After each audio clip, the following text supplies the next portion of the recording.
Welcome to the football, filling everybody. A lot of energy this morning, mainly because I've had about 7 shots of espresso, so I am zinging and tingling. And Man City are back as well, lads. They are back. Not only did they beat Chelsea 3-1, we have got a return to long ball, Route 1 football, and we like to see it. Get it in the mixer. Do you know why we like to see it? Because of all this silly messing around at the back, trying to play all nicely, just absolutely dick it and mile at the top of the pitch onto that big lad up there. Boom, goal. Thank you. He's not bad, that big lad, is he? He's not bad at all, is he? And how good is it when you've got a goalie who can kick it an absolute mile from one step and you've got Erling just going, get off. Well, we were in the group chat last night, weren't we? And you said about, one of the talking points is, is Route 1 football back and Man City going long? And actually, when we look at it and you go, right, you've got Edison in goal and you've got Haaland up top. Oh. Every now and then. Oh.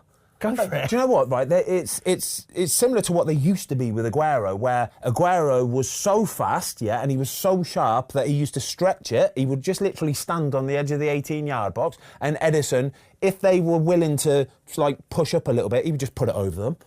Now they've got Haaland, who they can go, right, big lad, I can just whack this into your chest, you hold them off, bring everybody up into play. It's like it's taken them so long to realise how effective this is to do this kind of thing. I was really surprised, obviously, Maresca had worked with Guardiola, and he was very naive in the fact that he's gone full press really hard. Double full press, and thinking that Edison's never going to go long, and Edison can hit Haaland. And to be fair, obviously Chelsea's back four quite mobile, aren't they? But the physicality of it, no chance. Do you think that Maresca was thinking, Man City are in a bad place here. They're in a really bad moment. Yeah, sure. They're not going to do anything sort of thinking out of the box or anything. They're just going to keep doing what they're doing, and we're just going to take advantage of this. Because I watched the analysis. I'm actually there. I watched the game live, and I just kept thinking, Chelsea, what are you doing? This is brutal. You can't do this. You can't push up when there's no pressure on the ball like this. You can't just keep doing it. And then they exposed that on Match of the Day with a real breakdown, and Danny Murphy was fantastic as well. But the way they were pressing up with no pressure on the ball at times was just, you're going to lose. Well, the thing is, in the modern game, if a team really fancies that you can get after somebody, you're always going to expose yourself at the back and leave 1v1 or 2v2. But you've got to realise, against a team of City's quality, that they're sucking you in a little bit, and Edison's the best goalie in the league at hitting that longer ball. One step, what? Yeah, and he can you thump imagine it. Having that power in your groins to do that one step? Never, ever. But Haaland's a proper handful in any 1v1 situation, but the fact that he can actually bring other players in, and City were really running off him, they'd actually, at some point in that game, thought, this is like music to our ears. You keep coming, Chelsea, you keep coming. I tell you what, we're not going to go for your little traps. What we're going to do is, we know Edison can hit him or put it beyond, and we're just going to run off the back of their midfield players, which is what they did. And actually, in the game, all the goals ended up being very similar, or the opportunities they created.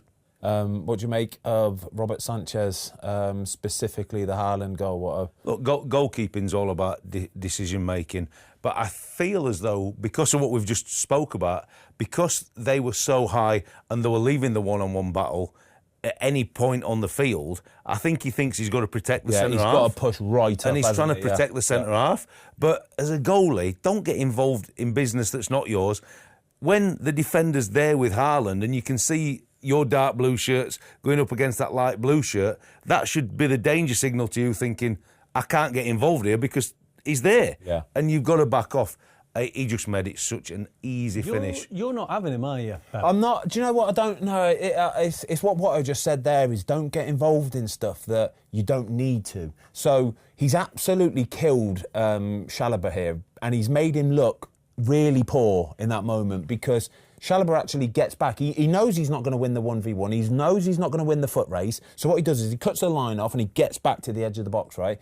And what actually happens is Haaland cuts it inside. Chalobah sort of sees Sanchez there, and then it's all panic stations. He has a little slip and he just puts it across him. But if Sanchez would have just backed straight off, made the right decision, backed straight off, Chalobah then can get his whole body set, and it's a much more, he can contain it, hope the defenders come back into play to help him out, and maybe the situation settles down. But that moment that Sanchez is in and around it, all bets are off. All bets are off. Haaland just has to find the finish, which he does. And I just think for Sanchez, He's got everything you need to be a top goalkeeper, right? Physically, he's fast, he's quick, he's strong, he's agile, his instincts, he can react really quickly. But it's something not connecting. It's the decision making at the right time. And if you're not connecting all the dots, it's not going to work. It's as simple as that. Because he can be absolutely world class, but then he'll go and do something like that. And that's a bit there which it all falls down. Have they chosen the right Spaniard? Because obviously they've got Kepa out on loan. Yeah. Would you have Sanchez over Kepa? Not at the moment. I wouldn't for sure. Obviously, you see the way Kepa's playing for Bournemouth, making some fantastic saves. Actually, one of the saves he made at the weekend, I don't know if you saw it, he judged the bounce unbelievably. When somebody takes a shot and it's bouncing just in front of you, he's about to make the save. To judge it, so many goalies get it wrong, and it shows that he's in a real good vein of form at the minute. But I think Kepa needed to go out on loan. It was as simple as that. We spoke about there's so many players where we were talking about De Bruyne earlier at Chelsea under Mourinho, wasn't we? We were talking about Mo Salah at Chelsea. We were talking about Cole Palmer, and have the managers messed up by letting them go? And I don't think they have, because at that moment in time, that player needed to get away from the football club. And players develop at different ages. Exactly that. Exactly that. You know, Salah at 20 is going to be a very different player to how he is now. But with City, then obviously Kyle Walker's gone, and I think is there a guarantee or an option for 4 million or something like that, which is chump change, really. But it feels to me like City are in this kind of Fergie type rebuild. Yeah, transition. We're seeing it right now, and like this is the kind of collateral season. Yeah. It just it is what it is. I totally agree. And I think even with some of the decisions that Pep made on Saturday by playing the young defender, I felt really sorry for him. I did. I felt really, really sorry for him. You could see that it just overawed him. Gary Cahill was talking actually on commentary, and he was saying that your debut it's a tough thing. It really, really is. And this might sound really weird to a lot of fans out there who would be thinking, if I just got my move to the big team, I would be so buzzing to get out there and show everybody. It's not like that. I promise you it's not like that, especially when you're a young lad as well. Your debut, you just want it to go. All right, you just want it to go. Well. And you don't want to make a mistake, do you? You don't want to be ripping it up. You don't want to be doing it. You don't want people talking about you. Exactly that. As simple as that. You just want it to go. And the poor lad, you could just see he got overawed by it all. He's making mistakes. He's doing the passes, and Sky went and doubled down and absolutely killed him with some of the analysis and some of the stats. You see when they flash up with stats and errors leading to goals and passes, completion, and I'm thinking, come on, let's give him a break. He's had 2 days to train. Look, he's obviously a real talent at 20. He makes a real poor mistake on the headed back pass, for sure. But I think the turning point of the game for me was the actual mistake where he's a yard behind the two centre-halves and Palmer goes through, and I thought Palmer were going to score, to be fair, but he tried to square it and he overhit it, and then he actually got a good block on it. Yeah, he did, But they're the moments where that's just time and practice with his teammates, knowing that he had to be up with them two centre-halves and just give that space, and obviously Palmer takes advantage. But Chelsea missed a real trick there, because if they'd have gone 2 up... this is what I was saying about giving these players the chance, so Mamouche bringing them straight in, Khusanov giving him a chance straight away as well. I think Pep's at the point where he knows he's not going to win the Premier League. I think top 4 they probably will get quite comfortably. So he's willing to give these chances. Blood them, basically. Whereas in previous seasons, I think none of them would have started. I don't think Marmouche would have started in previous seasons. No. And then the thing about Walker going, I think it was Paul Merson actually said, 4 million is a cup of tea in modern day times. But I think Kyle Walker thing, it wouldn't surprise me. It's been well publicised, his private life and everything else. I think that's a case of him wanting to go. Yeah. And probably a conversation with best for everybody. Let me go. I need this. It's best for everybody, and it's clever. It's clever from everybody as well. Kyle just needs to get away from the glare of the English media. He'll have people follow it. Guaranteed. He'll have press following him around, all the way around Manchester. The people will be watching him, they're taking pictures all over the place. He needs a complete break from it. Man City are aware of this as well. They know what situation he's in. And it's like, right, Kyle, mate, you've been unbelievable for us for the best part of a decade or whatever it is. Get yourself over to there, get back to enjoying football, enjoy your life again as well, because that's what it's about. It's like when you're rebuilding teams, you go through the process of saying, is it worth letting him go, 4 mil, this, that and the other, and you go, well, big decisions have to be made, and actually he is part of the old guard, isn't he? He is part of the old guard, and at some point they need to let go of these It's players. not a monetary sense for me. I think obviously there's a lot of things in terms of his private life and off-field stuff which is nothing to do with us, and he has to deal with that. But we'd spoke on many of the shows that he would just losing that yard of pace, which were a massive attribute to him. He's been probably the best right back the league's had Ever? Potentially, yeah. Would you say he is? I think he potentially is, and I think he's won the lot for City, and I think it's a mutual respect thing. Yeah. They know he's going through a difficult time off the field. I accept what you said. Guardiola knows it's time to change and evolve. He's going to Milan, beautiful city. There's 3 English lads already playing for Milan. He's going to be quite comfortable when he gets into it. He's still a really good footballer. The Italian league might suit him a little bit better. It's just a win for everybody. My only fear for City is not that they're actually rebuilding, it's the fact that they've still got all these charges and they're allowed to rebuild. Yeah. Financially. Yeah. I'm not sure where all that fits, but that's a bigger and They must be fairly conversation. confident that they're getting away with all these charges, by the way, because they've just gone and spent the best part of 130, 40 odd and million. in the January window, it's not the time to be buying. Yeah. So Guardiola knows that he's had to really freshen this up now with the legs, the culture and everything at the club. He needs young, hungry people again who are going to buy into Talking his about philosophy. young, hungry people, Omar Marmoush, what a performance from him on his debut as well. He looks like when we're talking about players in their debut, just wanting it to go, I think he was the guy that's thinking, no, mate, I don't want this to go, all right? I want to light this place up. And I think if it wasn't his debut, he probably would have scored a couple of goals because he was so anxious to get on the score sheet. That one big chance where it was on the edge of the box where if he'd have opened up and scanned, he would have saw Phil Foden running in. It had just put him in. But he had no intention of trying to put Phil Foden through. He had no intention. He didn't even want to open his body up to look to see if anybody was there. As soon as that ball was coming into him, he was thinking, I am going to open up myself, take a touch and get a shot off. And like I said, I think if it wasn't his debut, he probably would have been a bit calmer, a bit more thought about where he's putting it and not lashed at it. Do you think next season then City are going to be back to where they were, consistency and I still think they need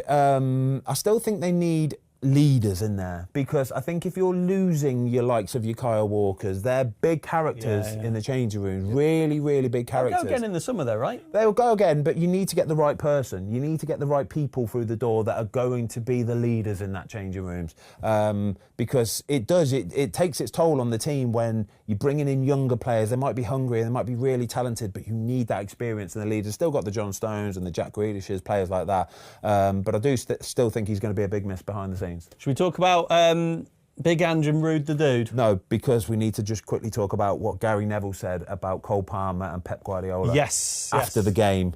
The fact that Gary Neville thinks that Cole Palmer's been played, basically. Right, OK. Here's the situation. What is...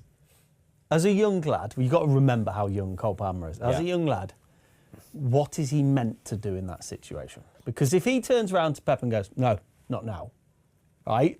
That's a whole story in itself. He needs to be a bit cleverer, though, Watto. I think he needs to be a bit cleverer. He needs to know that Pep's going to do this. He knows Pep's going to do this because it's what Pep does. So get off the pitch. Get off the pitch, basically, yeah? Go into the tunnel and do it. Nobody can see you in the tunnel. Go and do it in the tunnel, but don't do it on the pitch. And I agree with Gary Neville. I do. I think he's just been played a little bit. I don't think it's a big deal. I really don't. But Chelsea fans will not want to see that.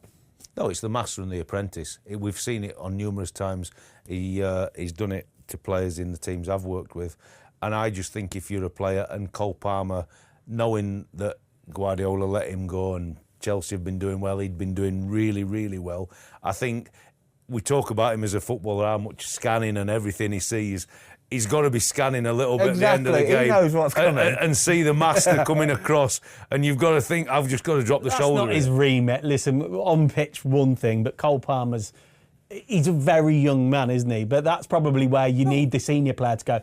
Or say, listen, this is probably going to happen. Exactly that. Get off the pitch. Exactly that. Run down the tunnel. Not even before it, and even when it's happening, a senior Chelsea player coming over and just sort of shepherding him away or being aware of the situation. It's hard when it's Pep, though, isn't it? It is hard when it's Pep, but still, I don't think you can do it because it's almost like Pep's put an arm around him and gone, yeah, we got one over you today, didn't we? You know, we absolutely bullied you, really. And Cole's just kind of gone, yeah, you did, actually, you did. Was you at Southampton, sorry, quickly, when he did it to Nathan Redmond? Yeah. That was horrible, wasn't it? It's really tough, and I think it's tough for the players, opposition, like Nathan Redmond's obviously never had the privilege of working for Guardiola. And I think players hold him in such high esteem because of what he did as a footballer, what he's done as a football manager, and how he's created a winning football machine. So when somebody like that gravitates towards you, it's very difficult for you to drop the shoulder and run the other way. But for Cole Palmer, who's worked with him and seen all these things in the past, I think he should have known it would come in a little bit more, because I think Guardiola knows what he's doing because of who and what he is. Players are not going to drop the shoulder and run away from him. Yeah. And I think it's all part of the bravado and basically saying, look, we got one over. I think people can see past it, though. I think so. It's not, like you said, Ben, and we're talking about it, but it's not a massive deal. No, it's not a big deal, but it's just, I just want to, it's like, Pep, you're not his manager anymore. You don't get to go and give him instructions or say, you should have done this, you should. That's not your remit anymore, all right? But is it a subtle message to Maresca as well, saying, look, I'm the boss here, all right? the players still gravitate to me. I'm the captain I'll now. tell him how to play football. I'll even tell him what to do for Chelsea. And I just think it's a little bit of all that gamesmanship with it. It's a bit of shithousery, isn't it? It is a bit of shithousery. And he's bought it hook, line and sinker. He has, exactly that. Absolutely. There you go. Simple. Right, now we can talk about your... Yeah, I missed that big point, didn't I? Yeah. Big Ange staring at the floor again, no eye contact. I've got a question for you, boys. So, Ange, to be fair to him, he's not blaming people. He's saying that the team are giving him 100% and the backroom staff are doing everything within their power. So, based on those kind of messages, I presume he's not lost the dressing room, Ben? No, I don't think he's lost the dressing room for sure. But I do think Spurs are in a place now where every player that is out on that pitch is so fully aware of how the news and the media are portraying Spurs and they're portraying Ange, that everybody's confidence is very, very low, like on the floor low. 16 first-team players out injured. He's very, very close. We said on last week's show, actually, that I don't think he'll get sacked because they've still got the second leg of the semi-final of the League Cup, and there's a chance that they can go on and win a trophy this season. But if they finish 16th or 15th... It's ridiculous. Ben, they've lost 6 out of the last 7 Premier League games. Yeah, listen to this as well. To make that even worse, since September, who have got the worst record in the Premier League? Who since September? It's obvious. Well, Southampton, yeah. The second worst are Tottenham. Since September, we're talking like... Season started in August. Nearly 4 months ago, yeah? So did they get... They must have got off to an absolute flyer. They got off to a decent start. Well, they drew 1-1 at Leicester first match. Yeah, they did, didn't they? Yeah. But it's just... and I do feel sorry for them that they've got a lot of injuries, but I need to... I was listening to Talk Sport this morning, right, and there's a lot of angry Spurs fans ringing in, and most of the calls are about Daniel Levy, and they're all saying that they need a change of ownership, and Big Ange is out of his depth, and he only knows one style of football, and the reason why they've got a load of injuries is because they play this gung-ho, oh, we've lost the ball, everybody get back, and that's why they're getting all these muscle injuries. And I don't think it's as simple as that. I think there's a lot to be looked at with regards to the injuries, because... Obviously, you've got your players like a Mickey van der Ven who are susceptible to a hamstring injury. So running back, he is going to be susceptible to that sort of stuff. But I want to know the calibre of people that are injured. And I would like to know, out of those 16 first-team players that are injured, how many of them will be desperate to get back? So you're saying there are people hiding, potentially? A little bit, because I would like to know how many of them would be so desperate to get back, to get into that team. Because when you're in a really bad place, like Tottenham are at the minute, I've seen it myself, you've seen it yourself, Watto, when you're in a bad place, it's much easier to be injured. It is much easier to be injured than be out in the firing line, because then it's nothing to do with you. If you're injured, it's nothing to do with you. Surely Ange would be calling this out, because he's been he's been backing the football club. Yeah, he's been backing the football club, and he's been backing the players that are on the pitch. He's very rarely said anything about the injured players, and it's very tough for a manager or even a medical staff to look at a player that's injured and say, there's nothing wrong with you. No, it's very difficult, because nowadays, to take all that away, the players get a scan within 24, 48 hours, depending on what the injury is, so that there's no hiding place, and you're already mapping out the timescale for when this guy is going to come back. Because when you get a scan, graded, medical team, it's kind of black and white, there's no grey area.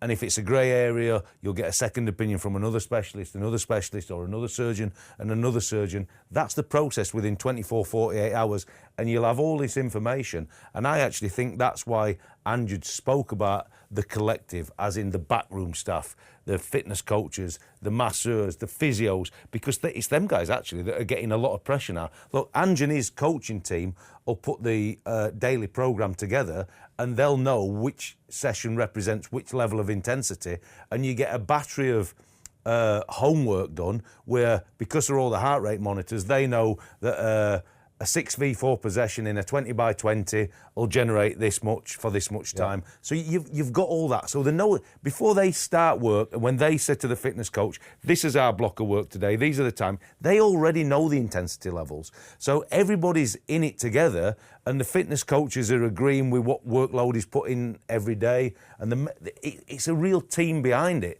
Now, whether you've got a couple of players, because it's so tough at the minute, hiding, that is very, very difficult. But I think Ange is obviously fighting with the players to keep them on board, but he knows he's got to get that backroom staff together, because we've spoke about on the show previously that the guys behind the scenes, masseurs, physios, they have more interaction with the players, to be honest, and he needs them guys to be really close with the players to push it forward, because at the minute they are down to the wire in terms of numbers, but confidence and availability to go and play for that team is at its all-time low. Confidence for Spurs, right? If Spurs' confidence is sky high, they're winning games left, right and centre. They will. They'll win all sorts of games. But because their confidence is so low, that's the reason why they're losing games. Yeah? It's nothing about the tactics. It's nothing about the way that they play. It's gung-ho. It's this. They got in.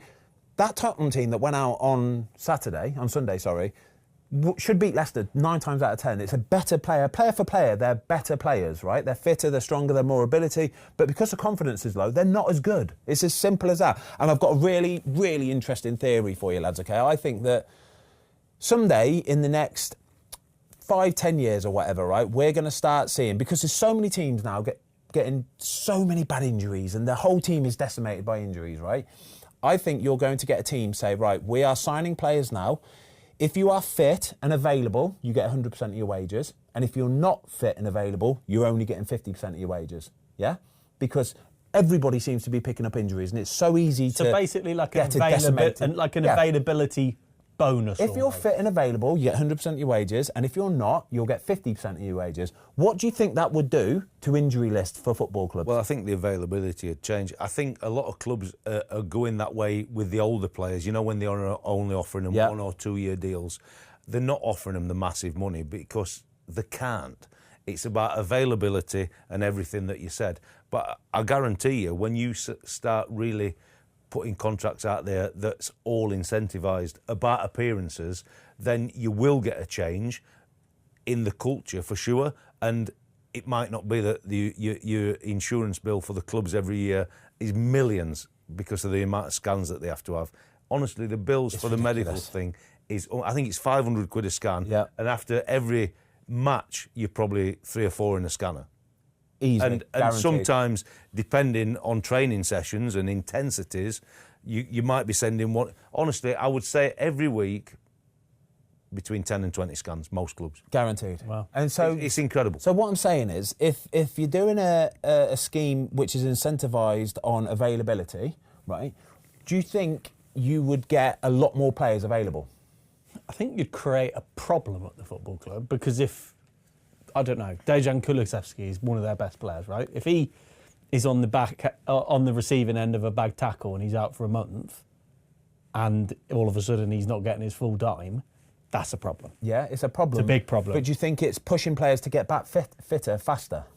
Do you think it's making players get in the gym before training? It's not making them as comfortable, yes. Do you think it's making them do lots more prehab, lots more gym work to make sure they're stronger, fitter, faster, capable of dealing with the demands of all of these games that are coming, which will limit the amount of injuries they get? That's what I'm saying. So it is possible. It is possible for players to do more to not get injured. That's what I'm saying. And I think we have to get to that point, because if they're not doing enough, then it needs to change, doesn't it? Well, it has to change. It's like culture, isn't it? Behind the scenes. What you want when you know that you're in the best position as a football manager or a coach, where I've been at certain points, the culture that's getting driven behind it is there. So you're not looking at players and saying, come on, pre-ab session this morning. You're not knocking on the door at breakfast. Have you done your pre-ab before breakfast? Are you ready to do... All these things just happen. But you know when you're not quite wanting to go on the coalface because confidence is low individually and collectively, and that's where I go back to Ange really trying to drive the team behind the team, because they're trying to drive that culture to get these lads over the line and get more availability, because confidence in football is key. But if you're fitter, stronger, healthier, and all them other things are mentally ready, the game becomes really easy. So can Ange come back from this? Because like you're on the shitty run, you get Leicester at home, and I know they've got a lot of injuries. You get beat again. Like, I don't see a world in which he survives till the end of the season. I always fear at this point, because none of the noise really were against Ange yesterday. Obviously, they boo the players and ultimately they're booing the manager at the end. But I fear for a manager when you've got a character like Levy who starts getting the abuse, and he's sat there with his wife and his family and he's getting the abuse, and he's thinking, well, I'm not managing this team. I've put a manager and staff and players in place. I believe I've given him the tools. And when he starts getting the vicious and trolls, all the negative stuff from it, and actually sat there with 70,000 fans chanting that you're not very good and Levy out and all this, I think that's where I fear for a manager at Spurs, because I don't think he's the guy to take that very well. Do you know what? The Spurs are such an interesting sort of case study, because like I think they're almost a victim of a lot of things. But if you look at them, they've got this really shiny, lovely stadium, incredible training ground. They're a good business, Ben. They're a great business. And I'm going to turn it into a real positive if they stick with Ange for next year, because they're not going to have European football to worry about. Yeah. Unless they win the Europa League. Unless they win They're not going to have enough players to play in Europe. Unless they win the League Cup. They're not then going to have Europe to worry about. That's the thing. They're not going to have it. So they're a fantastic business, right? But I think the reason why Spurs fans are so angry is because the way that the chairman runs it is, let's not really push it. Let's not really dip our toe into the transfer market and buy that £80 million player that is guaranteed to do a job for us. It's guaranteed to be a world beater that we might not be able to resell for more than that. They did 65 mil on Solanke. On Solanke, for sure, but they were begging out for a striker. You know, Harry Kane's just left, the guy that scored them however many goals for the last 10 years, all right? They've never really done it and gone and got that massive player. Like I said last week about an Arsenal with a Declan Rice. They've never gone and gone, yeah, we're probably not going to be able to resell him, yeah? But he will do a job for us for the next 10 years. So we will pay that 100 million quid, but guaranteed he will do a job in that middle of the park. And I think that's where Spurs are. I think that's their problem. Do we think it's a little bit like United at the moment, where it's like, it doesn't matter, because they've had Mourinho, they've had Conte, they've had some big managers. Yeah, big managers that have gone on to do just as good things. Yeah, so really good things. Are we saying then it is almost like... So they keep changing the manager and it don't work. They keep changing the players and it don't work. But then the same chairman's in place, running it the same way.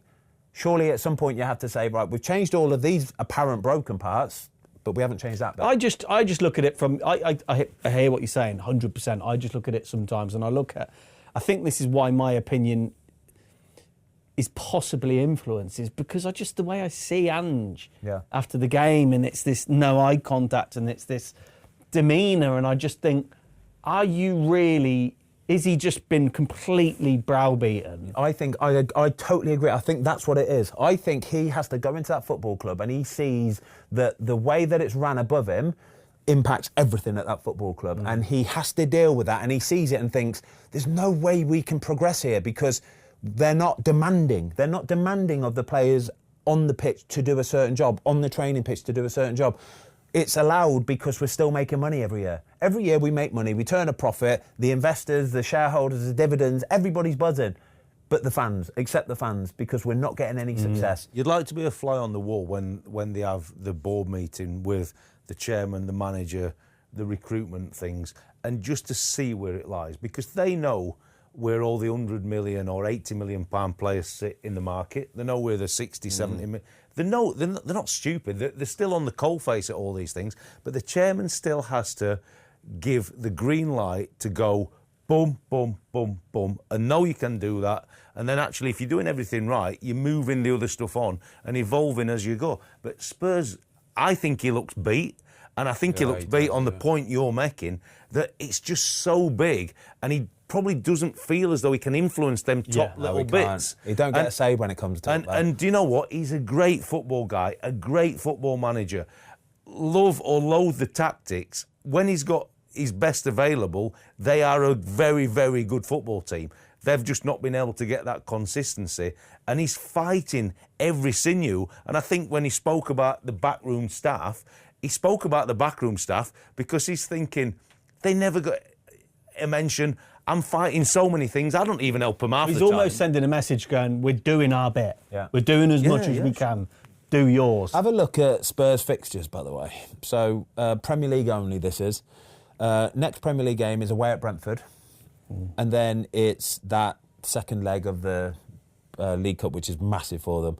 And then it's home to Man United, away at Ipswich, and then it's Man City, Bournemouth, Fulham, Chelsea.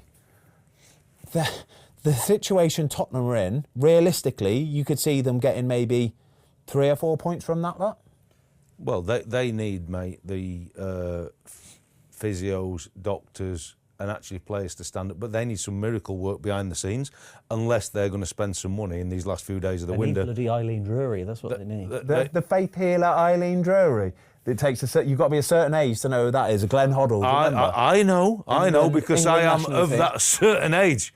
I am very aware. But it would be interesting. Look, a lot of footballers now have their own teams around them. They have strength and conditioning, they have chefs, they have psychologists. But it'd be interesting to see if the club have actually done any of that work with these players, because there seems to be a little bit of a boundary in terms of the availability and then just getting things over the line. Yeah, I just think Tottenham are at that point of a football club now where it's almost, I think a lot of these players see it as probably their final destination.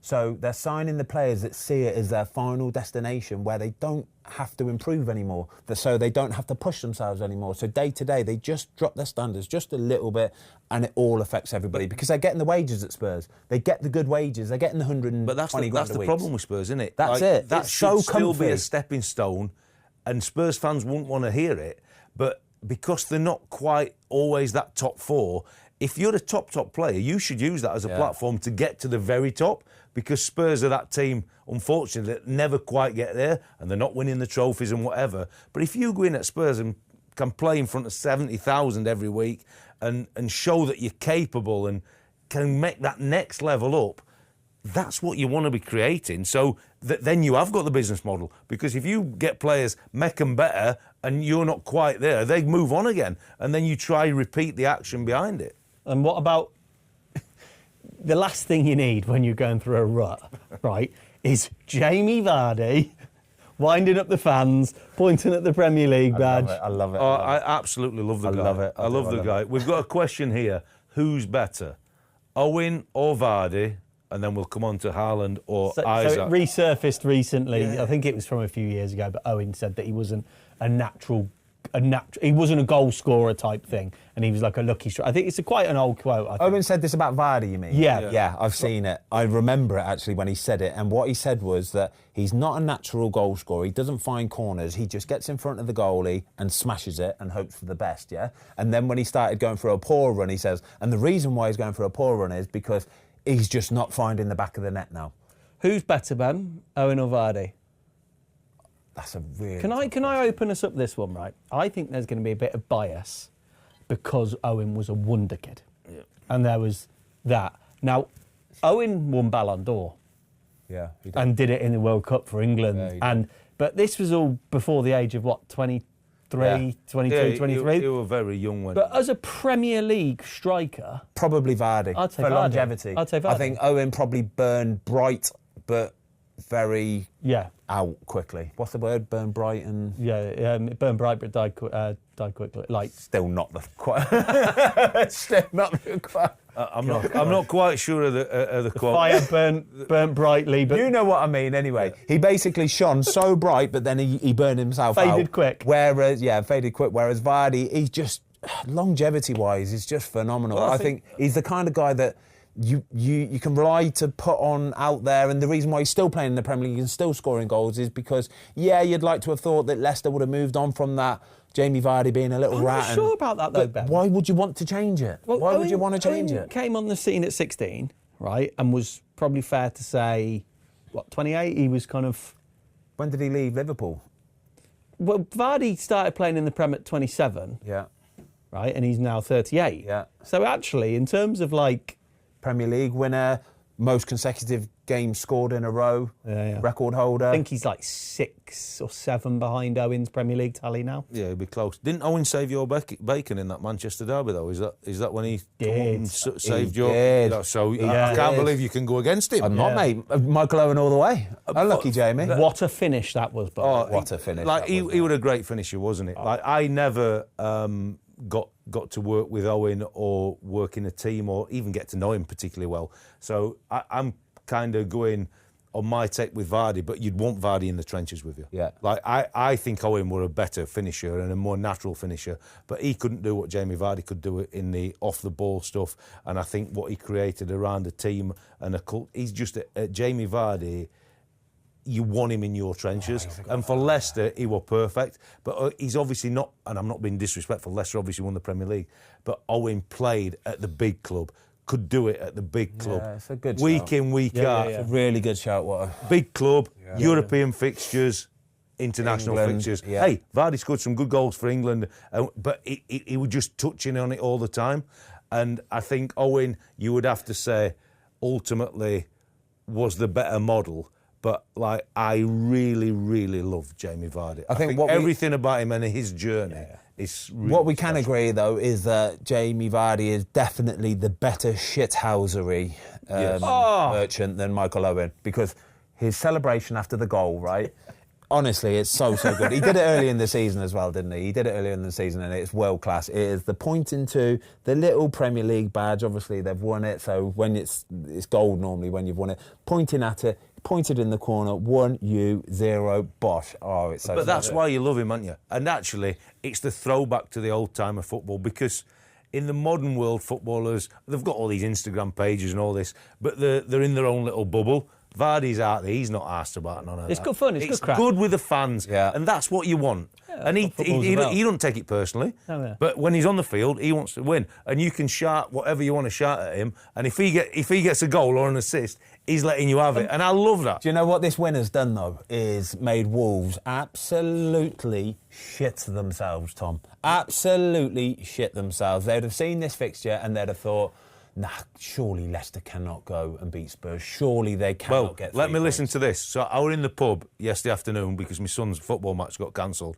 So I was spewing. I'd driven all the way to West Brom for this game, got to the ground, got to the pitch. A game still on the pitch, and then they said, because of the conditions, can't play this match. So my wife dropped me off at the pub. So I'm in the pub with the lads, having a few beers Sunday afternoon. Can't get any better. Every cloud, every cloud, silver lining. Watching the match, and all the guys in the pub have had a bet in the last man standing. They've all gone for a Spurs home win. So the lads in the pub were absolutely fuming. Fuming. So as this, because Leicester have been on a torrid run, and there was talk of, last week there was talk of Ruud resigning saying that he hadn't been...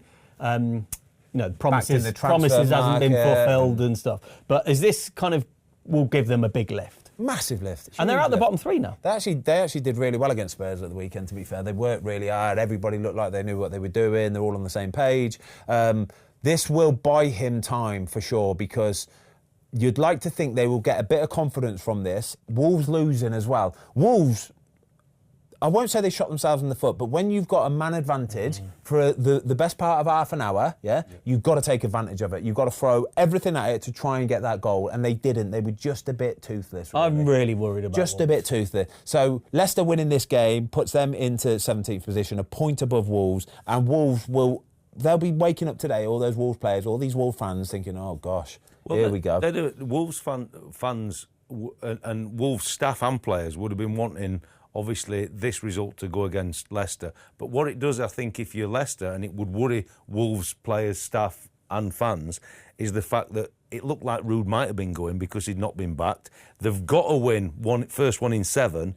And when you're talking about backing people, now they're out the bottom 3, do they think, right, if we can just pull on a couple of things here, we might just have enough? Because they're not a bad team. I actually like the centre-half pairing, Cody were out, he put Fye in, and he played really, really well. And that will give you something to hang on to.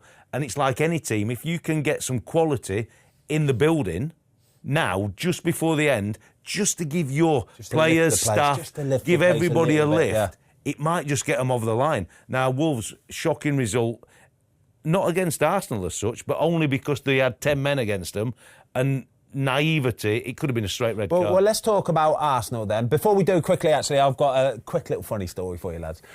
So, Jamie, Super Jamie, Quizmaster Jamie, you know the guy. I do know the guy. One that ruins all of our football-filling quizzes. I'm only joking. So he came round for some Sunday dinner at mine yesterday, okay? So, obviously, with the Spurs game, it kept zooming in on Daniel Levy, didn't it? And the side of the thing and all that. I know what you're going to say. And then we were watching the Man United game last night, and Gianni Infantino was in the crowd, wasn't he? Milling around. Jamie went, why is Daniel Levy at the Fulham Man United game? And I looked at him and I went, say that again. And he went, why is Daniel Levy? Because he knows he's messed up at this point. Why is Daniel? And I went, that's Infantino, Jamie. And he went, oh yeah. No, I think I got it. Oh, because Levy were getting all that dogs abuse, he thought, bollocks to this, I'm going to go and sit in the cottage and watch Man United. I thought you were later. going to say that the Harry Potter lad was at the Spurs. and he basically went, it's because they're both bold, isn't it? Oh, Jamie, no. Hey, but just on the Sunday dinner front, I meant to do it last week, so I got dogs abuse. The Empire in Tenerife. Jack looks after me so well. The best place for Sunday dinner. I meant to give him a shout out last week because he got me in through me making an ass of it. Whereabouts in Tenerife is this? It's just on the edge of Playa de las Americas. It is the best place for Sunday dinner and even a night out. It's amazing. So, Jack, you're the man. Thank you very much. Jack. I'll be back in 2 weeks, by the way. So 2 weeks? School holidays, innit? School holidays. Honestly, you may as well live there, mate. Should we all just move over to Tenerife and do the football fill-in there? Hey, mate, we could have a proper show there. Yeah. How many pints did Watto get through on that Sunday dinner, by the way? I bet you put a few quid behind the bar, didn't you? Yeah, that were very heavy. So, Jack, you know it's worth saving the table, mate.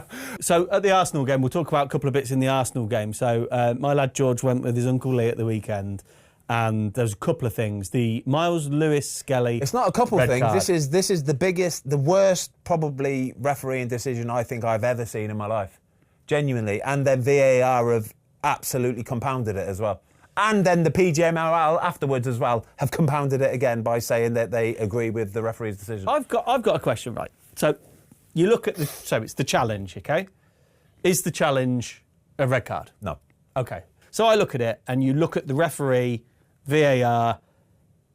Have any of these played football at any level? Because if you're having a kick around in the park, right? I was a crap footballer, right? But when we used to play together, five-a-side football, you understand a football challenge. It's a football challenge. This one is called a professional foul. It's actually got a term. It's got a name. It's in the 18-yard box at the other end. It's in the 18-yard box at the other end. 90 yards to go. You've got Trossard and you've got... Who else was it behind him? Nwaneri. Two absolute rapid It doesn't matter how versions, fast they are. right? It's not the point. You've still got two of them behind him when he's done it. So he's not last man, right? He's not last man. It's Doherty on the ball as well, by the way. If it was Cunha, somebody rapid, absolute lightning quick, yeah? Mate, it don't matter if that had been Linford Christie. Exactly. It's not a goal-scoring opportunity. Honestly. And to say that it was a high, it was dangerous, when you zoom in on it and slow it down and put the...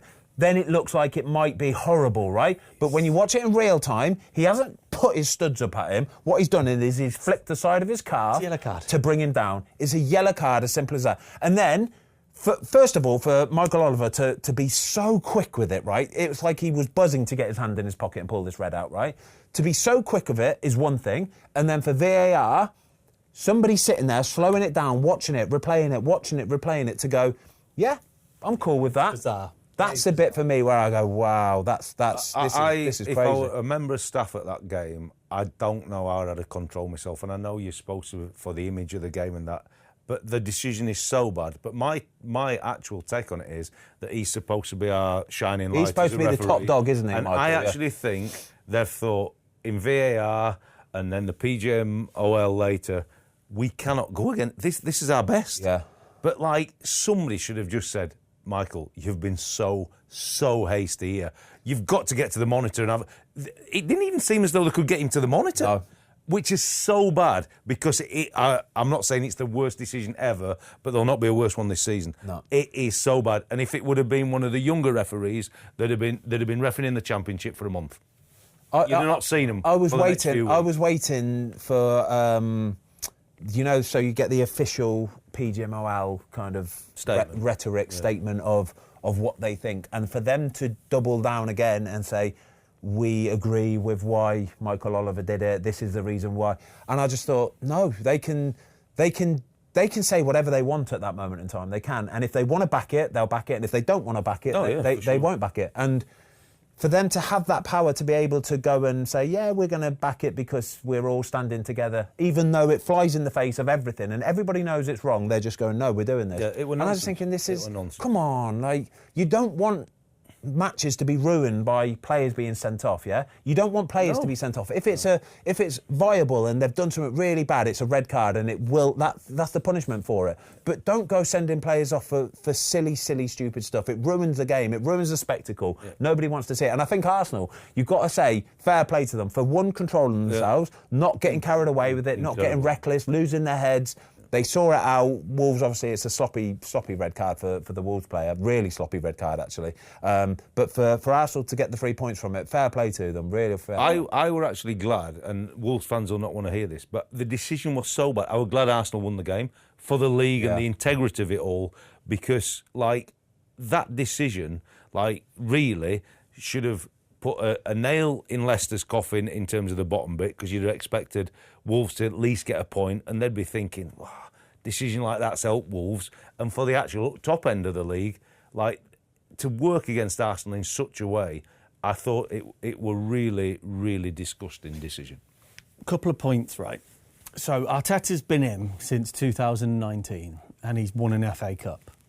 And I saw, it might have been Football Ramble, I can't remember, the other day talking about it, saying, is Arteta the new Southgate? The nearly man. And he's been there since 2019 and we're in 2025, right? So I started thinking about it, and all the talk about AMAZING, and my question is, in 5 years' time, would Man United take, under AMAZING, where Arsenal are right now? Squad, challenging. Yes. 100%. 110%. Because I can't see in 5 years how far Man United are off it at the minute, that they are going to be guaranteed, which Arsenal are now, they're that good, a top 4 place every year. So would that suggest that this is a process, and although we're 5 years down the line, Arteta is still doing a very good job? A very good job, a fantastic job. The way Arsenal are run, on the surface of it, obviously we don't know all the details of the finances, but on the surface of it, they run it really, really well. That football club is ran properly from top to bottom. Simple as that. Everybody is on the same page. Everybody does it properly at that football club. You very rarely get any real scandal stories coming out of it. You, like what I said, they are going to be challenging for top 4. I would say almost guaranteed to be challenging for Premier League every season as well. Challenging at some point for the Premier League every season. Well, last year there was serious challenge. I think the rest of this window is a key for how that club is run and how they see everything, because obviously they need to sign a centre forward. Yeah. It's not a market January when you need to, but if they're going to get anywhere near Liverpool, like you saw the chances against Wolves, Havertz missed so many, Sam made a couple of good saves, but you need a real goal scorer. Jesus is out now, done his ACL. They need a real centre forward, and actually, I'm not sure where they'll go, but they're going to have to pay big money to do it. But that's where they're going to really back this manager. Even with the way that Arsenal deal with players and contracts and money, like, They gave a real long contract to Eddie Nketiah, didn't they, a couple of years ago? Real long contract. And I think everybody could quite quickly see that it's not going to work out the way that it worked out. But they then very quickly sold him to Crystal Palace. 25 mil? It wasn't like a big fallout saga like what you see at Man United. There was no slinging matches, and it was done professionally. Eddie moved on, wished Arsenal well, and that's the way that it was dealt with properly. Clearly they didn't put him on 150 grand a week, did they? But they put him on good wages. Apparently they did put him on that. Well, that much money? Yes, they did. Nketiah? Yeah, they put him on like 100 and something, gave him the number 9 shirt, everything. But I think it was all very evident very quickly it wasn't going to work out. And like I say, it wasn't played out in the media, it was just dealt with. And I think that's the way that Arsenal do it. And I think there's probably 99% of football clubs up and down the world that would love to be ran the way that Arsenal run. But the interesting point to that is obviously Edu's left now. Yeah.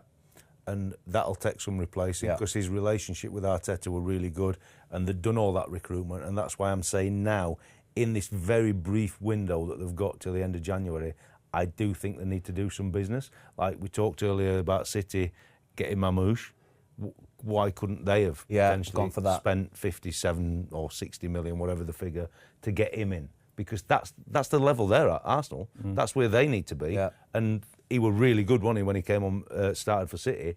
But could he have made the difference to get them closer to Liverpool?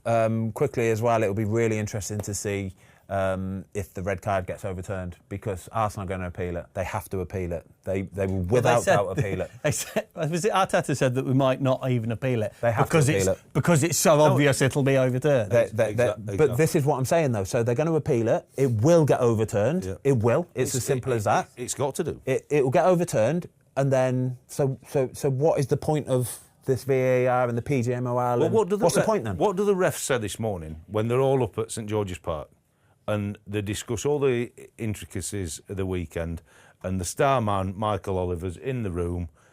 What we're saying here, boys, that has to be a total 100%. That is not a red card. It has to be an honest conversation. It has to be an honest Instead of everybody just towing the party line and saying, yeah, well, I can see what you mean, actually. Yeah, but it is. If you slow it down at that angle, and I see what you mean. No, be an honest conversation and everybody go, yeah, you messed up. It's the way that it goes. Respect it more if they just... It's the way that it goes. Everybody's going to make a mistake. Being a referee is a really hard job, yeah? So, but it's not. You're making it hard by making decisions like that. Yeah. Eddie Nketiah, by the way, was given the number 14 shirt at Arsenal. Oh, quite iconic. Then. Not the number 9. Yeah, it was an icon. That's why I said number 9, because it was an iconic. You number. thought he were 9. That's why you got big money. If you're 14, you don't quite get 150. Oh, mate, apparently, it's 100 something. All right. Wow. So, like I say, it was an awful lot of money. It must be on good wage at Palace. We've got a question, Ben. Where was Watto last night at 7 o'clock? Where was Watto last night at 7 o'clock? I could tell you, I don't know where he was. Why do we ask? I could almost certainly say that he would have been holding a beverage of some sort. But why do we ask, Ben? We ask because were you not the 65-year-old goalkeeper coach for Manchester United that should have been on the bench for them? Mate, honestly... 63. Honestly, 63. I'm like a spring chicken. I'm going to get my other knee done. Seriously, I'm going to come back into coaching, right? I'm going to be the third choice goalie for Man United, and apparently I'm still fitter, got more enthusiasm, and will train better than Marcus Rashford. Vital, his name is, by the way, Super Vital. Will he get an appearance? Will he get a bonus for being on the bench? He'd have had to be registered and everything, wouldn't he? He didn't put him on the bench. No, but. To put him on, he'll have to register him. Yeah, I just want him to sit on the bench next week. I just want him to put him on next week. We're going to have to do that because I actually thought he was on the bench. No. I actually thought he was... We're not doing it again. That is absolutely staying there. Yes, it is absolutely staying there, all right? He did not actually put him on the bench. But what I will say is I am absolutely loving Amarin coming out and saying these kind of things, because if you've got a player that's not giving you everything in training every single day, then call them out for it. Because every day in training, I gave it everything I got, and I saw so many players doing the same thing. But then I also saw a load of players not doing it, not putting it in, and nothing was ever said about it, and they were allowed to get away with it, and it creeps in like a dirty infection to the rest of the squad. And other players see it and think, well, if he's not putting it in, why the heck do I have to put it in? But isn't that a... We were talking about it pre-show. That's a press stunt. I don't know. The fact that he's done that gives him a talking point to go, well, the reason I did this was X, Y, and Z. No, I like it. I really like it. I like it as well. I think we need to get to a point now with football where there's so much more honesty about why somebody wasn't selected and why they weren't involved, and just tell us the real reason instead of sugarcoating it and powder puffing it and dancing around the actual topic. Be honest and say, no, he didn't because he missed a meeting, or he did it because he hasn't put it in training. He's been rubbish. But there's reasons why they won't do that, because they don't want to create this perception that he's trouble, because they want him off the ball. Yeah, so this is why I am loving Amorim at the minute, because he is coming out with just pure honesty and telling you exactly how it is. It's black or white. There's no dancing around it anymore. He tells you how he sees it, and I love it. I do love it. My only thought is that I'm sure, because he's an experienced football manager, Amorim, I'm sure before it's got to this stage, I think he'll have pulled him in the office. And I think if you get pulled into the manager, I don't know this has happened, but I don't think you go to the extreme we've just got to if you've not spoke to him first and there has been no change. Yeah, exactly. Because I think you do it privately first. Yep. And I think the manager's chat, that should be a bit. But if he's had the chat and he's thought, and there's nothing, the only way to go is to go outside the circle, which you wouldn't normally do as a football manager. But I think he's thought, I've got nowhere else to go with it. Let's just look at the quote then. So what Amorim said, you can see on the bench, we miss a bit of pace on the bench. But I would put Man United goalkeeper coach, Jorge Vital, before a player who doesn't give the maximum every day. Honestly, it's about it's a scathing... It's damning. It's a scathing attack as what you can say about a player. It really is. Questioning their commitment to the cause. And if you're that player in question, it's a real problem for you. It's a real problem. One, it tells you that you've got no future at this football club, but then any other suitors, any other football club looking to sign you will be saying, I don't know if I want that sort of character, that sort of player. And they're trying to force him out before the window closes. The reason why I love the honesty as well is because this is going to affect a transfer fee, isn't it? 100%. This will affect it. Yeah, massively. But I think Amorim is done with it. He cannot have that kind of behaviour behind the scenes, affecting other players and affecting the atmosphere and affecting the training sessions. And he knows that it's going to have a detrimental effect on money that the club get in. But he's basically saying, bollocks to that, we need you out. Yeah, simple as that. And the level of suitors and the amount of suitors will have gone from that big to that very, very quickly. But the reality is, he's made his choice. He just wants it. I think he just wants him out the building now. I do. I really like the way that he's dealing with stuff, Amorim, because if I was a player and I was one of the ones that knew I could get away with it and not have to put it in training and not have to be super professional, players get away with it. They can get away with all sorts. They really, really can, because they know there's not going to be anybody really enforcing it at the top. Whereas if you've got a manager that is really hot on it, is watching everything, is pulling players, telling them, being honest with them, then you have to you have no other option, because the worst thing for a player to happen is for a manager to publicly shame them. Oh, yeah. It's the worst thing that can happen. Nobody wants it as a player, but for a manager to do it, there has to be some serious problems to have led into that. I guarantee it, there's some serious problems happened there if he's coming out and saying these kind of quotes. Yeah. Should we talk about the game quickly, though? Not really much to say about the game, if I'm brutally Do you know what? I think it was a fairly even game. It was very unflattering for both teams, really. There were moments in the game where, again, like I say, Jamie come sit and watch it with me. We were going, wow, this is boring, isn't it? Genuinely, it was just boring at points. Fulham were the better team. Yeah. Better... They had better chances. In all facets of the game, really. And it had got 0-0 written all over it until the deflection. Do you think Leno should have saved it? He was a little bit high out the goal, I thought, and I didn't think he quite timed his jump. I don't think so. I think he got a full hand on it, and I think he will wake up today disappointed he didn't save it. Because I looked at that, I was going to ask you about that, because it looked like, even when he was going back, and then maybe mistimed the jump, but the way the ball was positioned, you'd think he'd have enough power to kind of flick it up and over. He got enough of his hand on the ball to get that over the bar, and I just don't think he's bent his wrist or tightened his wrist quite enough, and it's kind of gone through the hand a little bit. And I promise you, I know for a fact he would have, at that moment in time, gone, I can't believe that's gone in. And he'll wake up today and watch it back and he'll go, Yeah, should have saved that. Yeah. I should have saved that. I thought so. It went in a little bit soft, but it probably summed up the way the game was Good going. result, though. It was Fulham. That is a for- tough for- place to for- go. For Man United, it's a really great 3 points, to be honest. And we need to talk about Bournemouth, guys. Where'd you start there? Just up. Well, a couple of questions. One, is this going to derail Forest, and do you think kind of like that will really stop them in their tracks? And secondly, like Bournemouth are just battering teams. Okay, first of all, let's answer the Forest question then. I think this was always my worry with Forest, and I hope it doesn't derail them and they go on a real bad run of form.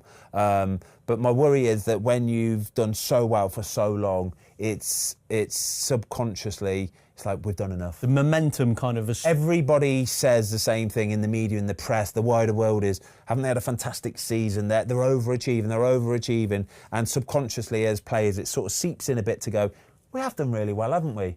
Why don't we just like subconsciously take our foot off the gas 1%, 2%, and eventually it leads to a result like this. But I would love to still see Forest finish in the top 8. I think they're deserving of it. They've been fantastic this season, a breath of fresh air. Love watching them, love the style of play.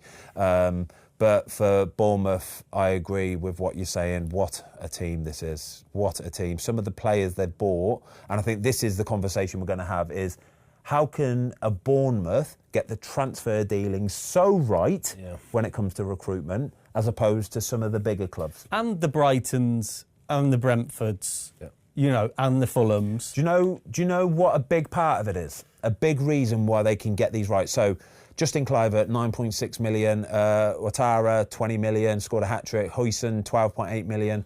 Zabarani, 24 million. The reason why these players... Bournemouth can get these players for one, is because they have to take a bit more of a risk with players, okay? They have to, because their pool of what they can try and buy or what they can try and attract is completely different to some of the bigger clubs in the Premier League, right? So they will obviously have very good scouts, very good people that are good at just watching players and learning and looking at a bit more of what they do. But they have to take a bit more of a risk. But it can be a calculated risk, an educated risk, where they say, yeah, it's going to cost us 10 million quid, but I think that he has got the ability to do it. Whereas the Spurs, for example, they would have to pay a lot more for Justin Kluivert than 9.6 million quid. As soon as a selling club have Justin Kluivert at their team, if Spurs come for him, it's 20 million quid, yeah? Bournemouth can get him for 10 million quid. Whereas a Spurs will have to pay an awful lot more for it. But Spurs won't do it, though, because it's too much of a risk. Right. It's too much of a risk for them. Whereas Bournemouth, they have to take them risks. But 20 million quid nowadays isn't a huge transfer fee. No, it's not. But if you put 2 or 3 of them high riskers at 20 million quid, it's suddenly... If you're doing your home... Because, like, to be fair, Kluivert's a good example. Sub 10 million quid. Yeah. He's 25 years old. Yeah. He's become a little bit of a journeyman. Yeah. And he's found Bournemouth. And so when the question is are these recruitment teams from the Bournemouths, the Brentfords, the Fulhams, are they better at identifying these players and seeing potential and finding value, or are they better at signing players to suit their system? I think it's players to suit the system. I think that's what I would definitely say with Brighton and certainly Brentford. It's all about fitting into their model and how it works. But the interesting thing for me here is that they've obviously really recruited well for Bournemouth and it fits into their model. But the 2 guys who have been leading the show at Bournemouth left less than a year ago to go to Liverpool.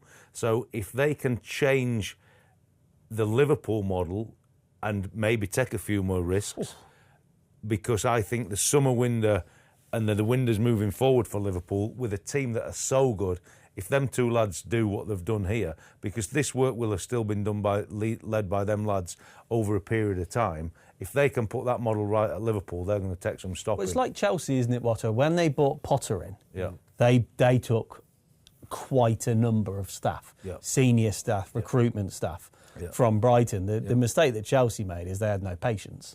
Yeah, correct. Whereas... But again, though, Chelsea, if they're trying to buy a player, the price is 3-4 times what a Bournemouth would pay.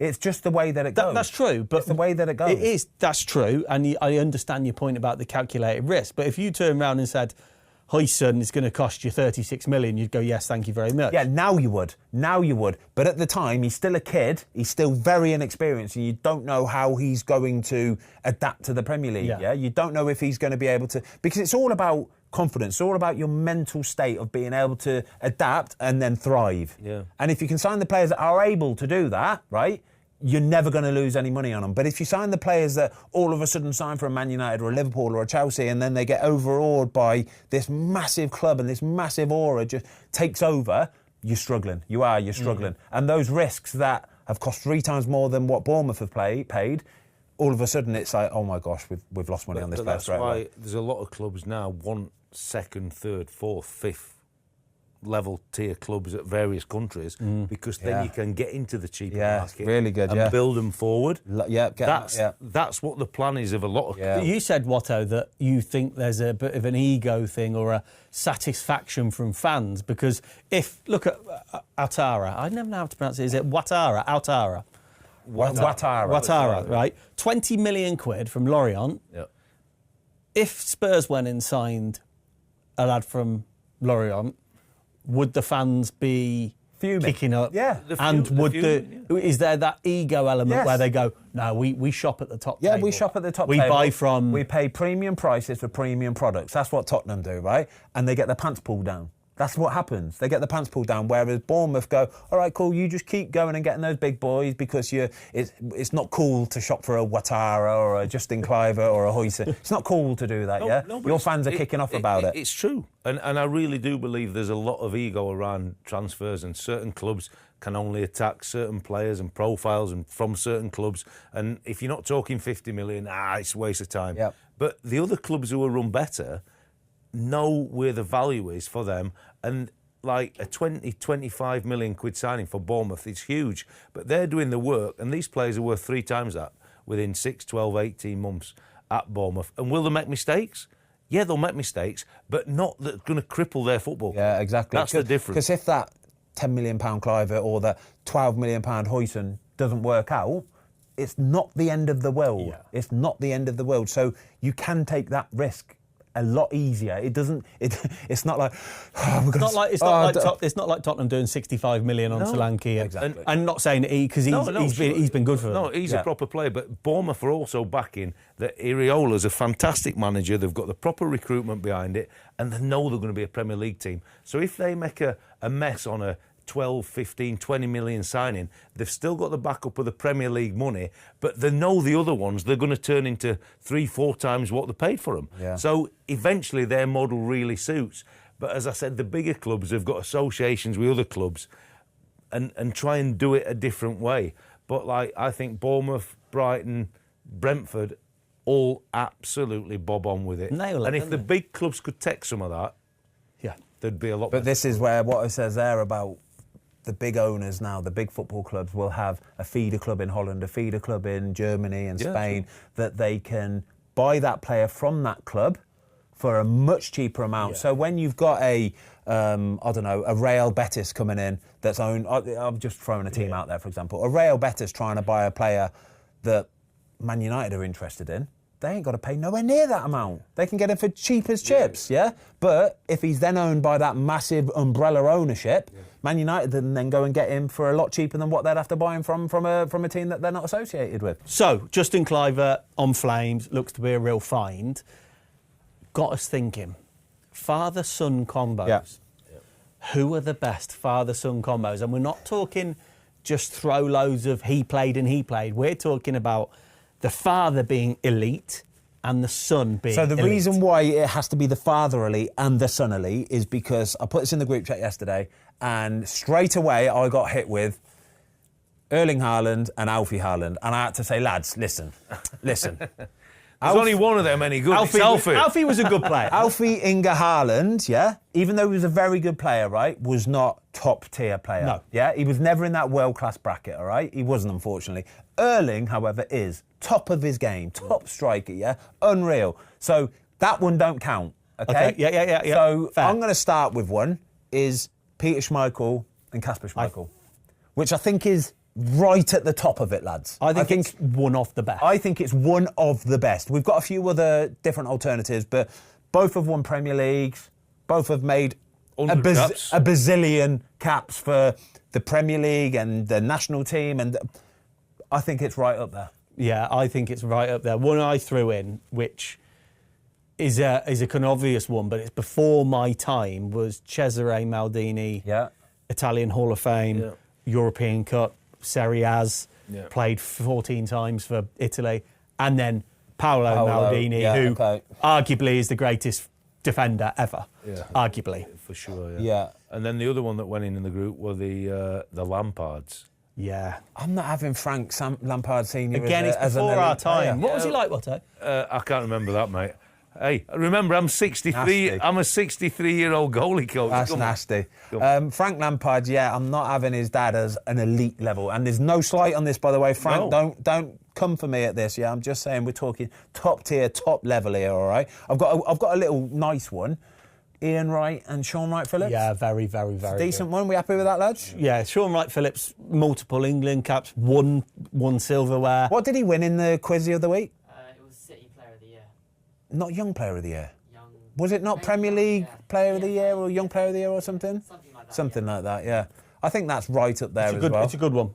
I think if they get in on the comments, you do well to beat us on this one. Do well to beat us. We have done a little bit of research on it, and Patrick Kluivert and Justin Kluivert, obviously Justin Kluivert's first season in the Premier League, but he's got off to an absolutely flying start. Chiesa's could be. Enrico, Enrico Chiesa, this is like our day when he was like bagsman in Champ Europe, man wasn't legend. he? Like scoring. Yeah. And then Federico, we'll see. He's a good... Yeah, we'll he's see. not top tier, though, is he? Do you know what I mean? That's because I threw that one in. So I played with Nicky Summerby, and his old fella was an absolute Man City legend, but Nicky never quite got to the... Again, very good player. Very good player. But we're talking... Not quite to his dad's level, you know what I mean? One more thing before we hit the quiz up. You wanted to talk about the slightly strange behaviour of Johan Wissa for the penalty. For the goal, for the penalty, yeah. Because you were taken back by this, weren't you, Watto? Absolutely gobsmacked. Obviously, I was surprised Mbeumo missed the first one, but obviously Mark Gay were really, really unlucky. And you can't think in that millisecond, let him hit it again because it's off the post and we'll get a free kick. So he's obviously tried to stop him putting the rebound in, not thinking it's come back off the post. But on the second penalty, oh my God, Mbeumo's 2 yards from the ball and Vissa's running across to the fans already. I've never seen no like in football. Absolutely bonkers. But he must have really... Would that have put Dino off? I don't think Dino would have necessarily noticed. It probably would have been his peripheral a little. You Might never have know. it just captured. It's a good question. What I will say is, though, for the first penalty, Dean Henderson, I promise you, put some Mbeumo off here.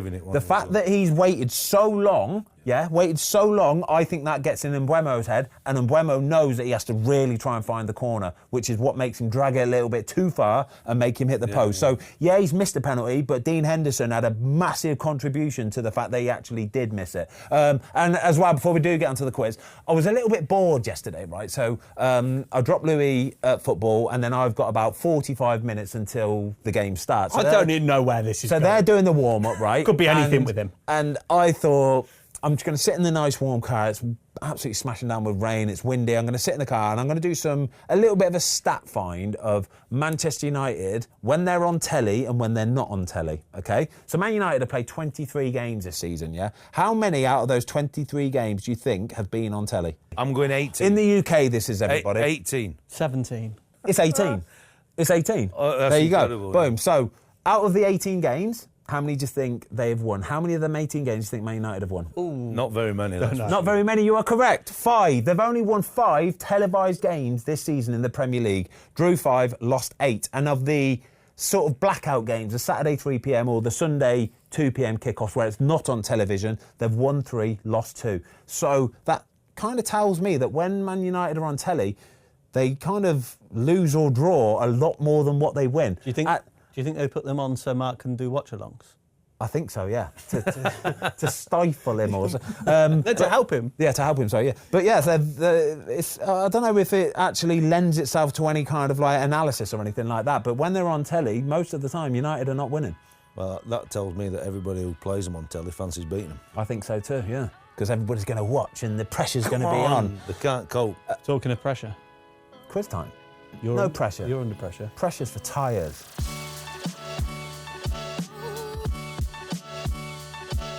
So the quiz scores, Tom is on 10, Ben is on 7, Watto's on 4, and the guests aren't in today, but they're on 2. So, question 1. After leaving Leicester City in 2015, David Nugent joined what club? Preston. No. Does mine count? Because it. Of course it Yep, does. you both said it at the same time, yeah. Portsmouth. No. All back in. Leeds. No. What was the question again, please? After leaving Leicester City in 2015, David Nugent joined what club? And what were the answers? Can't say that. Damn it. Bolton. No. 5, 4, 3, Are we all back in that 2, again? no. 1. I don't Any know. club? I don't know, mate. Middlesbrough was the correct answer. Oh, I wouldn't have gone there. Yeah. I thought it had been said. No. I was going to say Middlesbrough, and I thought it had been said. Tom, Damn it! Tom. Waffle. That's why I asked. Damn it! Question 2. On the 19th of July 2012, who bought the naming rights for Huddersfield Town Stadium? John Smith's. John Smith is the correct answer. Question 3. I think I worked at Heineken at the time, which owned John Smith's. That's actually, yeah. I didn't. I'm surprised you think never of go at him the for that. previous career, did I? You're fuming with that, aren't you? Sorry. I'm going there Tuesday. Huddersfield, Birmingham. What did it could be called? What is the stadium called? McAlpine. McAlpine. Well done. Started that. Sir John McAlpine. Sir John McAlpine. Question 3. Who are the only team to have finished 4th bottom in the Premier League and still got relegated? Who are the only team to have finished 4th bottom of the Premier League and still Middlesbrough. got relegated? No. Got a little smirk, Tom. Yeah, I kind of think I know the circumstance, but don't know who the team is. Swindon. No. Wow. 5, 4, Middlesbrough. no. All back in? Sheffield United. No. Jeff Wednesday. You were No. so No. confident. No. You were so I just know that confident. they've gone down under dubious circumstance. Any? 4, West 3, Ham. no. Is it the first Premier League season there were more teams in it? So the answer is Crystal Palace. And at the end of the 94-95 season, the number of teams from the top flight was cut from 22 Yeah, to it 20. was, yeah. And Palace were the extra team to go down, and one extra team got an extra promotion Yeah, from the Championship or division. I was thinking of some naughties Yeah. rather than the actual Yeah. league getting shrunk. There you go. There we go. Question 4. During the 2008-09 season, Middlesbrough thought they signed whom from Maidstone United, only to see him move to Fulham instead? Chris Smalling. Chris Smalling is the correct answer. Well done.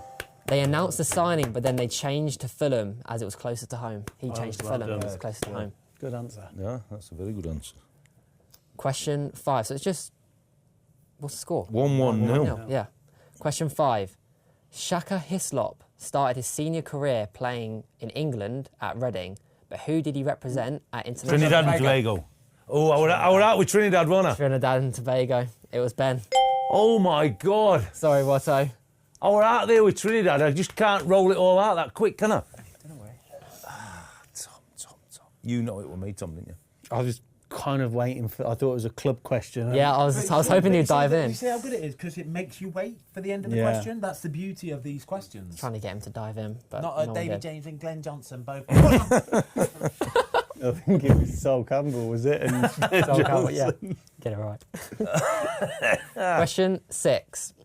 What club did Emmanuel Adebayor play for in the Premier League, which are outside the traditional Big Crystal Six? Palace. Crystal Palace, the correct answer. Oh, really good answer. Yeah. Yeah, I good. forgot that. Yeah, I didn't know that one. Question 7. Which Paraguay I can't say. Paraguay. Paraguayan striker scored 23 goals in his first spell at Blackburn Rovers between 2007 Santa Cruz. and 09. Roque Santa Cruz is the correct answer. And that means I'm Tom waiting for the end of that question. is in the lead. Got a with nod of 3. approval from Luke there. Yeah, I'll take that's that. Good. That was one of your questions, wasn't it? No? 3-2, is it? 3, 2. What's the forfeit for a 0 these days? Donut. I'll go and get the coffees. Question 8. What other team based in the United Kingdom has Ole Gunnar Solskjaer managed? Cardiff. Cardiff's the correct answer. No stats on that Villa, one. what am I on about? Mate, sometimes you just got to shoot out there, haven't you? You know what I mean? What am I on about? Where's he now? Besiktas? Yeah. Yeah. Question 9. In January 2010, Wigan signed Victor Moses for 2.5 million from what club Chelsea. that have entered administration? Not Chelsea. Crystal Palace. Crystal Palace is the correct answer. The club would dock 10 points and had debts of over 30 million. In what year did you say? 2010. I think that was Simon Jordan's time. I read about the Moses thing in his autobiography. Quite good, There you actually. go. Well, mate, you see, because you're well read, you win, don't you? Yeah. Well researched. Question 10. Oh, it's over? Is it over? It is over, yeah. Question 10. Or do you want question 10? Can we bring these wild cards in? Yeah. That was a bit of a canter today, Ben. No, it was close. No. 4, 2, 1. Not really, But- mate. Not really. Question 10. It's a career path question. I have played for... It's a canter when he's giving you questions about a company. Here it is! Here it is! That was a delayed nibble. Yes. This company Tom Achoa used to work for bought the naming rights to the stadium, Tom. We had a Stoke quiz about 5 weeks ago, if you This remember. is the Crystal Palace quiz. Loads of Crystal Which Palace book answers. have you read, Tom? I don't. How am I meant to know What that? size shoe is Tom? Yeah, He's- which he names a football club that Victor Moses signed for Wigan from. Massive. He's good at It research. wouldn't be a quiz without a Foster meltdown. Yeah. Oh, yeah. It wouldn't be. That poor cushion. You smash that cushion every week. Semenyo. No, this one. Question 10, career path question. You like these, Ben? I have played for Manchester United, Royal Antwerp, loan. Always the same. Yeah. Yes. I was hoping you're going to dive in with something. I'm going to jump in now just Go on. because. Darren Gibson. No, it's not. Johnny Evans. No, you only get one answer. So is he out It could be Craig Cathcart as well. Is he out for the next gunner? Yeah, So when he's you out. say we can No, come no, back no, in, just- he's out, isn't he? He's had 2 guesses already. You know what? Yeah, we'll freeze them out just for yeah, you. just Watto. perfect. Watto's trying to rub salt into the wound. We'll start again. I've played I'm not for... saying I'll get it, but I just want him out. Paul McShane. No, Stop. Heaton. Stop. stop.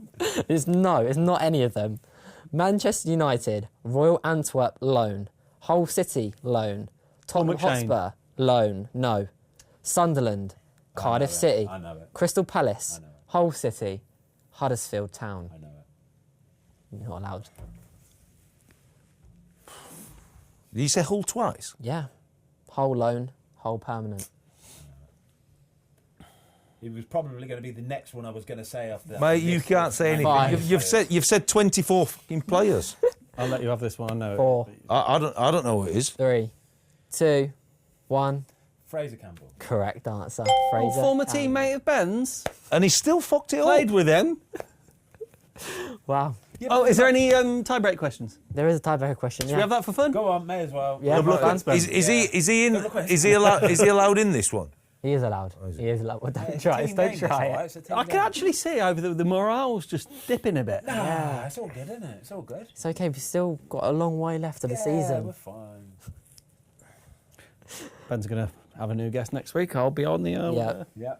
What club did Teddy Sheringham join after leaving West Ham in Millwall. 2007? No. Hold on, before I don't even hear the question there. What Spurs. do you think Teddy's real name is? I don't know. Honestly, This should be the real quiz. this should be the real quiz. I don't Yeah, know. the real quiz starts now. I don't know if you've been telling the truth or not. Go on. He said Ed Weir. Oh, my God. Edward. Ed Wood? You said Ed Weir in my ear. Edward, he used to be the Man United CEO. You didn't know he? Ed Ware isn't a name. Wasn't he the old Might have director? been. You can hear that, can't you? Did you say Edward? I didn't hear him. What day of the week is it, Joe? You've got your headphones on, so obviously you can hear him. Yeah, I mean, you're here, you fool. Oh my God. Obviously you Said can hear it to your ear. I didn't hear him. Oh my God. Right, sorry, can you say the question again, James? What club did Edward Sheringham join after leaving West Ham in 2007? Can you just say it's a Man United. English team? Yeah, it is an Oh, English it's an team, yeah. English team. Man United. No. What's the question, sorry? What club did Teddy Sheringham join after leaving West Ham in I thought he 2007? retired at West Ham. Everton. No. It wasn't. Was it lower league? League Two. Was it Collier? Cole, you. Colchester Yeah, United. I was going to say Was Stevens. it player manager? Player manager, I'm pretty sure he was, yeah. I don't like pretty sure. I don't. I'm not sure. I'm not sure. Pretty sure. I'm not sure he's ever managed. I'm No, pretty he sure has. He was He a has, player manager. Did Yeah. he? Yeah, he was player manager, he was. Yeah. I think he was. I think Yeah. he was. He didn't have any Well, involvement. you're a bloody Yes, I'm pretty Colchester United fan. Yeah, I'm not a Colchester United fan, I'm from Colchester. But You are a fan. No, he's from Colchester, so he supports City. Obviously. Yeah, Hand great. in hand. So how are we rating the quiz, Lukey? Because you VAR'd it. Yeah, I enjoyed the quiz. It was a good quiz. Thanks. Well done, Jamie. Well done, Jack. And well done, Tom. Well done, Tom. Thank you. Well done, Tom. Well done, mate.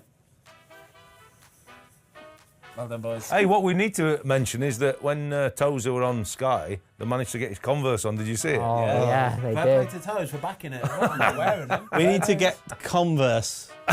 We need to get Toes a Converse deal. Yeah. You can do that, Tom. Even You just can like a do that. discount code. 5% discount. Toes Right. are 20 and See you later, you lot. Well done.